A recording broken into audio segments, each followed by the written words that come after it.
गरजा महाराष्ट्र न्यूज सदैव आपल्या सोबत। नमस्कार, गरजा महाराष्ट्राच्या बुलेटिन मध्ये मी अयाज मोहसिन आपलं मनपूर्वक स्वागत करीत आहे। आता पाहूया सविस्तर वृत्त। निवृत्तीला केवळ 12 दिवस उरले असतानाच केंद्रीय अन्वेषण विभागाचे अर्थात सीबीआयचे संचालक रणजित सिन्हा यांना गुरुवारी मोठा धक्का बसलाय। 2G स्पेक्ट्रम घोटाळ्यातील काही आरोपींना सिन्हा पाठीशी घालत असल्याचे आरोपामध्ये प्रथमदर्शनी दिसून आल्याचे सुप्रीम कोर्टाने म्हटलंय। सिन्हा यांनी त्यांची जबाबदारी या खटल्याचा तपास करत असलेल्या सर्वात वरिष्ठ अधिकाऱ्याकडे सोपवावी असे आदेश कोर्टाने त्यांना दिले आहेत। सरन्यायाधीश HL दत्तू यांच्या खंडपीठापुढे centre for public interest litigation या सामाजिक संस्थेने केलेल्या याचिकेवर सुनावणी झाली। मात्र या प्रकरणी सविस्तर आदेश दिल्यास सीबीआयची प्रतिमा विश्वासार्हता याला धक्का बसू शकेल असं म्हणत खंडपीठाने या प्रकरणी विस्तृत आदेश देण्यास नकार दिलाय। सिन्हा यांच्यावर करण्यात आलेल्या आरोपात तथ्य नसल्याचा दावा त्यांच्या वतीने करण्यात येत होता, मात्र तो फेटाळत कोर्टाने या संबंधित याचिकाकर्त्यांच्या दाव्यात प्रथमदर्शनी तथ्य दिसत असल्याचं म्हटलंय। सुप्रीम कोर्टाने नियुक्त केलेले विशेष सरकारी वकील आनंद ग्रोवर आणि सीबीआयसाठी काम पाहणारे KK वेणुगोपाल राव यांनीही सिन्हा यांच्या दिशेने अंगुली निर्देश केलाय।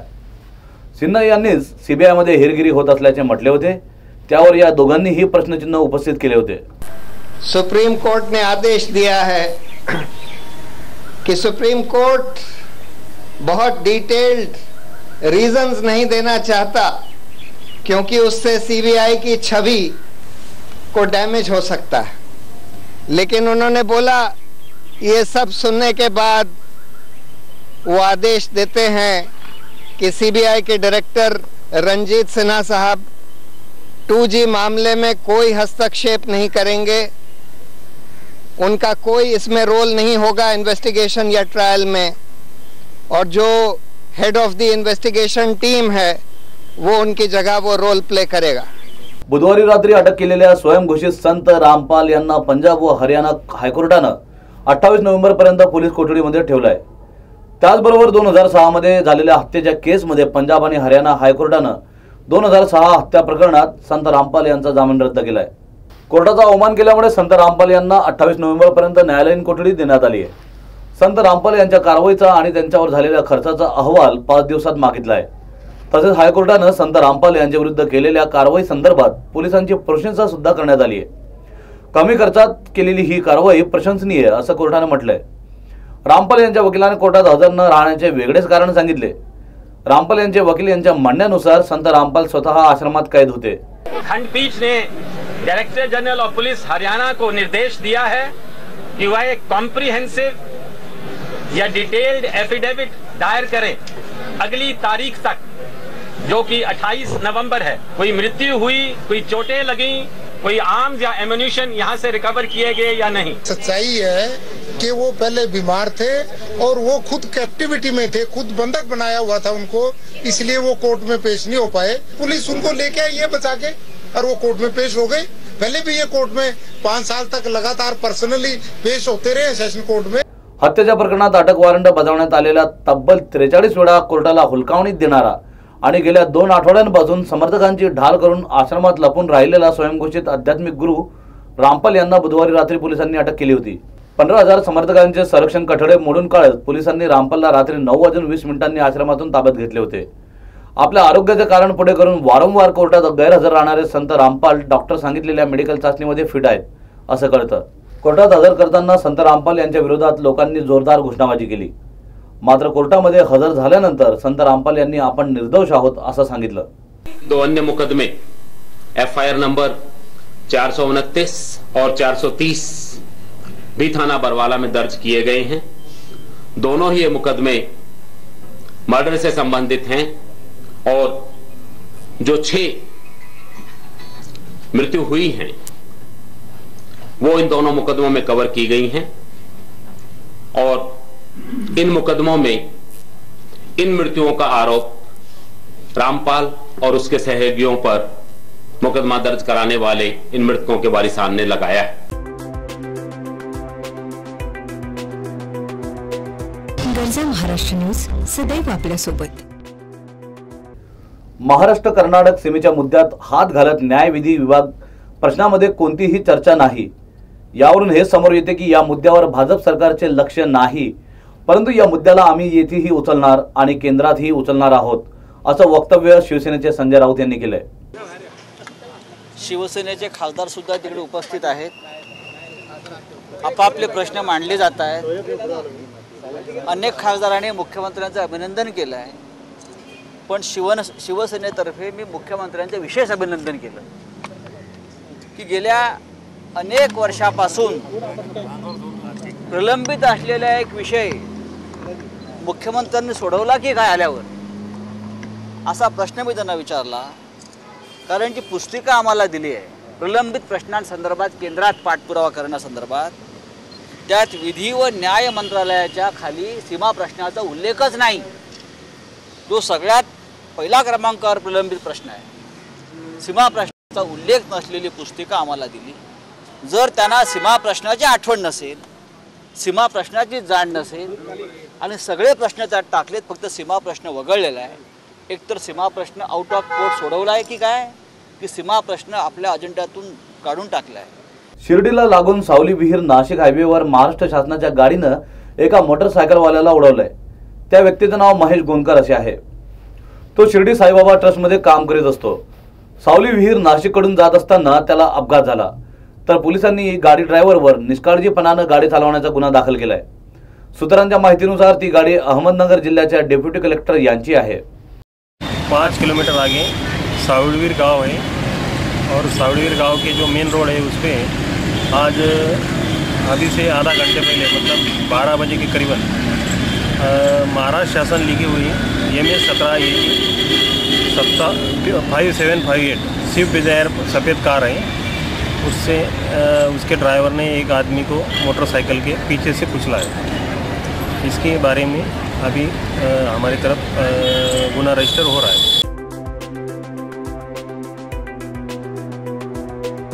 गरजा महाराष्ट्र न्यूज सदैव आपल्यासोबत। औरंगाबाद धुळे राष्ट्रीय महामार्गावरील खड्ड्यांमुळे या रस्त्यावरून प्रवास करणे म्हणजे दिव्य पार करण्यासारखे झाले। दौलताबाद ते कन्नड या रस्त्याची फार दुरावस्था झाली असून टापरगाव येथील पुलावरील खड्ड्यांमुळे सतत वाहतुकीची कोंडी होत असते। औरंगाबाद धुळे हा उत्तर व दक्षिण भारताला जोडणारा महत्त्वपूर्ण महामार्ग आहे, त्यामुळे या रस्त्यांवर सर्व प्रकारच्या वाहनांची मोठी गर्दी असते। यामुळे या रस्त्याची सातत्याने काळजी घेणं अत्यावश्यक आहे, परंतु सार्वजनिक बांधकाम विभागाच्या दुर्लक्षामुळे दौलताबाद ते कन्नड या अंतरात महामार्गावर जागोजागी अनेक मोठे खड्डे पडले आहेत। आलापूर गावाजवळील खड्ड्यांमुळे गेल्या 8 महिन्यात अनेक छोटे मोठे अपघात झालेत। आलापूर फाट्यावरील ढाब्याजवळच्या उन्हाळ्यात काही शेतकऱ्यांनी मध्यरात्री JCBच्या साहाय्याने पाईपलाईन महामार्ग खोदला, त्यानंतर नुसतीच माती टाकल्याचे पावसाळ्यात उघड झाले होते। येथे सुमारे 2 फुटाचा खड्डा पडलाय, त्यामुळे येथे अपघाताचे प्रमाणही वाढले आहे। विशेष म्हणजे सर्व बडे राजकीय पुढारी व सार्वजनिक बांधकाम विभागाचे बहुतांश अधिकारी व कर्मचारी याच महामार्गावरून नियमित प्रवास करतात। त्यांच्या ही नजरेतून महामार्गाची दुरावस्था झाल्याचे कसे सुटले याबद्दल तालुक्यात आश्चर्य व्यक्त होत आहे। कन्नड घाटात चालकाच्या बसवरील नियंत्रण सुटल्यानं साईडला असलेल्या सिमेंटच्या पट्टीवर जाऊन बस थांबल्यानं सुदैवाने मोठा अपघात टळला। बस खोल दरीत कोसळली असती तर कदाचित 25 प्रवाशांचा जीव गेला असता। या अपघातात बस अर्ध्यावर लटकली होती, त्यामुळे प्रवाशांना तात्काळ उतरवण्यात आलं। या अपघाताची नोंद पोलिसात करण्यात आली असून बस चालकावर गुन्हा दाखल करण्यात आलाय। बस चालकाचे नाव बळीराज राजाराम शेडके असून ही बस जिंतूर डेपोची होती। गाड्यातील रस्त्यात मोठे खड्डे पडल्याचे दिवसेंदिवस अपघातांचे प्रमाण वाढतच चालले आहे। गरजा महाराष्ट्र न्यूज सदैव आपल्यासोबत। केंद्र शासनानं संपूर्ण भारतात स्वच्छतेचा नारा दिल्यानंतर शहराचे महापौर तथा आमदार संग्राम जगताप, आयुक्त विजय कुलकर्णी यांनी हातात झाडू घेत स्वच्छता मोहिमेचा प्रारंभ केला। महापौर आणि आयुक्तांच्या हाती झाडू दिसताच सर्वकडे कर्मचारी आणि कार्यकर्ते यांनी सुद्धा स्वच्छतेला आरंभ केला। प्रभाग 2 मधील निर्मल नगर येथून स्वच्छता मोहिमेचा प्रारंभ करण्यात आला। प्रत्येक प्रभागात हे अभियान राबवले जाणार असल्याची माहिती विजय कुलकर्णी यांनी दिली आहे। आयुक्त विजय कुलकर्णी यांनी सार्वजनिक आणि वैयक्तिक स्वच्छतेचे महत्त्व सांगितले। अस्वच्छतेमुळे साथीचे आजार पसरून सार्वजनिक आरोग्य धोक्यात येते, त्यामुळे प्रत्येकाने आपला परिसर व वैयक्तिक स्वच्छता ठेवावी असे आवाहनही त्यांनी केले आहे। पाण्याचे साठे व डासांचा संबंध येण्यास प्रतिबंध केल्यास डेंग्यू मलेरिया सारखे आजार टाळता येणे शक्य असल्याचे कुलकर्णी यांनी म्हटले आहे। आमदार जगताप यांनी सुद्धा शहरात स्वच्छता अभियानाचा प्रारंभ निर्मल नगरमधील भगवान बाबा चौकातून केल्याचे जाहीर केले। स्वच्छतेबाबत नागरिकांनी दक्ष राहण्याबरोबरच या अभियानात सहभागी होण्याचे आवाहन त्यांनी केले आहे।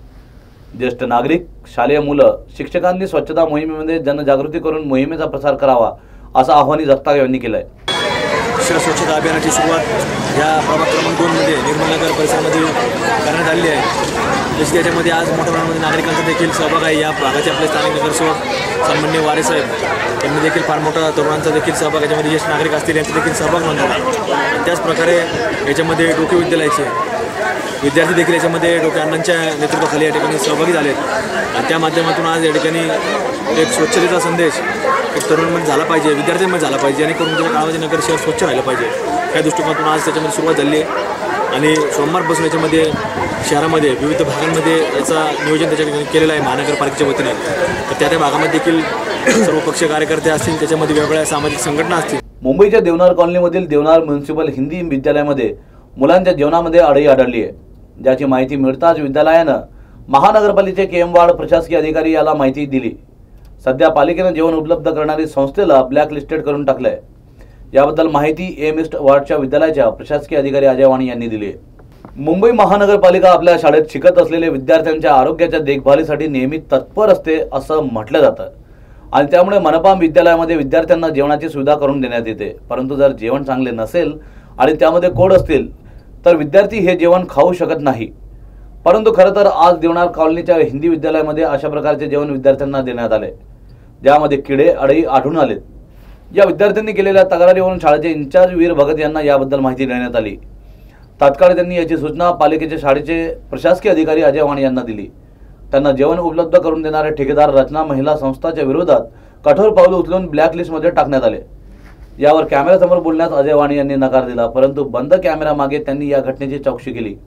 1ली ते 7वी वर्गापर्यंत विद्यार्थ्यांना जेवणाची सोय करून देण्यात आली होती, परंतु पौष्टिकतेच्या नावाखाली विद्यार्थ्यांना जर असे जेवण देणे उचित आहे का, जर नसेल तर याची जबाबदारी कोणाची, असा सुद्धा प्रश्न उपस्थित होत आहे।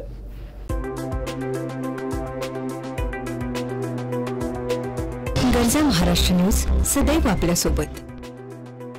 गेली 15 वर्षे सांगली शहर व उपनगरांना भेडसावणारा शिरी नाला प्रकल्प महाराष्ट्र जीवन प्राधिकरण व सांगली महापालिका यांच्या संयुक्त विद्यमाने पाणी शुद्धीकरण करण्याचा प्रकल्प धुळगाव येथील 70 एकर जागेवर उभा करण्यात आलाय।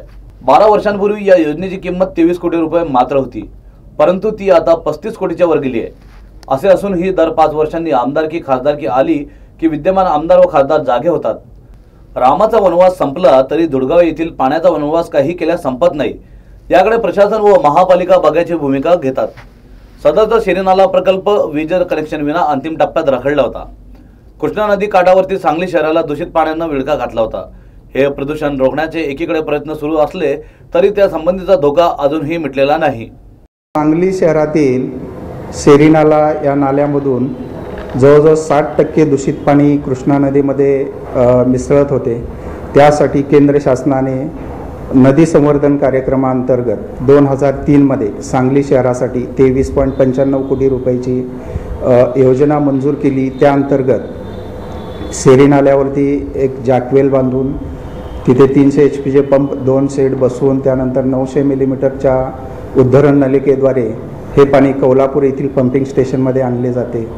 तिथून ते पाणी धुळगाव येथील वेस्ट स्टॅबिलायझेशन पॉईंट या शुद्धीकरण प्रक्रिया केंद्रामध्ये आणून हे पाणी धुळगाव परिसरातील जवळ 650 हेक्टर जमिनीला देण्याचे प्रयोजित आहे।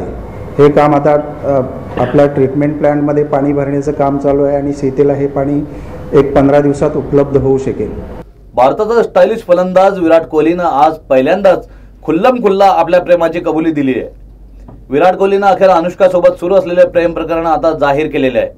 आता अनुष्का ही विराट सोबत खुलेआम प्यार करताना प्यार किया तो डरना क्या हे गीत गाताना दिसत आहे। मुंबईत एका फॅशन ब्रँडच्या उद्घाटनादरम्यान विराटनं आपल्या प्रेमाची पहिल्यांदाच कबुली दिली। ही कबुली देताना विराट म्हणाला की मी जर अनुष्का सोबत दिसत असेल तर काही वेगळे सांगायची काही गरज आहे का, ते आपोआप समजायला पाहिजे। याबाबत वारंवार प्रश्न विचारणं चुकीचं आहे। त्यामुळे या लव्ह स्टोरीला आज विराटनं कबुली दिली असं मानलं जात आहे। आता अनुष्का काही बोलते का ते हेच पाहायचं आहे। श्रीलंकेविरुद्ध हैदराबादमध्ये झालेल्या वन डे दरम्यान अनुष्का शर्मा मैदानात उपस्थित होती। या सामन्यात विराटच्या अर्धशतकी खेळीतल्या फटकेबाजीला अनुष्का टाळ्या वाजवून दाद देत होती। मग विराटने ही अर्धशतक साजरा होताच अनुष्काला फ्लाइंग किसची भेट दिली होती। त्यानंतर विराट आणि अनुष्काच्या लव्ह स्टोरी बाबत चर्चेला उधाण आलं होतं।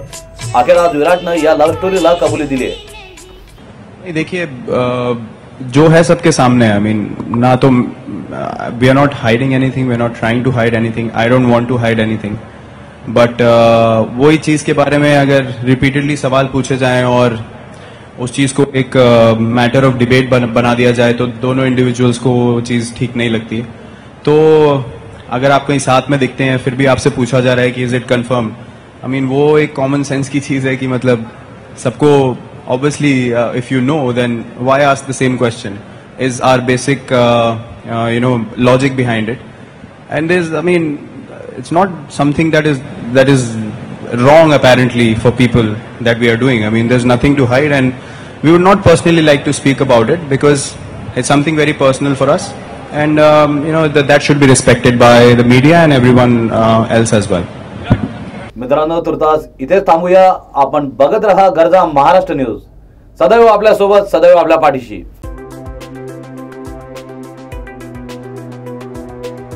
गर्जा महाराष्ट्र न्यूज, सदैव आपल्यासोबत.